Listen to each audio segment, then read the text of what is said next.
नमस्कार मित्रों, around the astrological world of Sumit में आपका एक बार पुनः स्वागत है।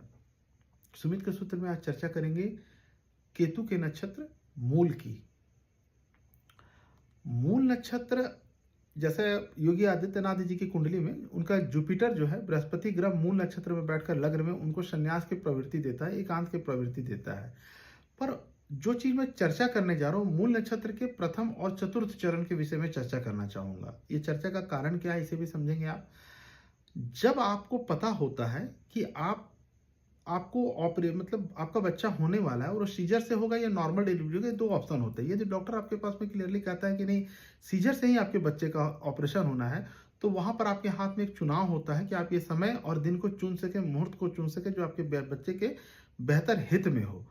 इसे कहने का कारण क्या है कि बहुत बार मूल नक्षत्र के प्रथम चरण में जाने अनजाने जब बच्चा जन्म लेता है, तो शास्त्र के अनुसार ऐसा देखा गया है कि वो बच्चा कहीं ना कहीं अपने पिता के लिए बहुत बेनिफिशियल नहीं होता है।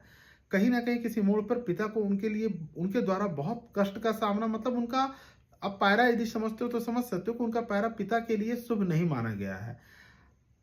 फॉर एन एग्जाम्पल मैं आपको देना चाहूंगा कि कांग्रेस के all in all Sonia Gandhi के बाद राहुल गांधी जी हैं। राहुल गांधी जी का जन्म धनु राशि मूल नक्षत्र के प्रथम चरण में हुआ है।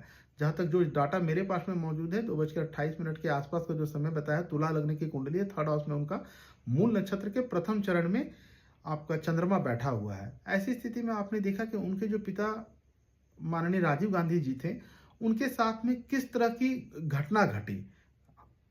हालांकि राहुल गांधी जी के चार्ट में 9th हाउस में जो है सूर्य और मंगल बैठा है, और 11th हाउस में सिंह में केतु का डिस्पोजिटर सूर्य जो है वो आपका 9th हाउस में बैठने की वजह से इस तरह से बॉम्ब ब्लास्टिंग जैसी घटना हुई।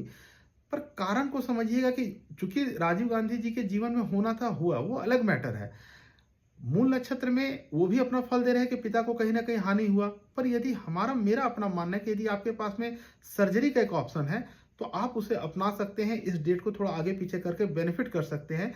फॉर एन एग्जाम्पल कि इसी मूल नक्षत्र को यदि हम चौथे चरण में लेकर के चल जाते हैं, किसी महिला की कुंडली में यदि चौथे चरण मूल नक्षत्र में जन्म हुआ है, तो वो जातिका जब अपने शादी करके ससुराल में जाती है, तो कहा गया है कि ऐसा लड़की शादी करके जाती है तो अपने ससुर को, उसका ससुर के घर पास में सोने का भंडार भर जाता है, सोने का घड़ा भर जाता है, इतनी शुभ होती है।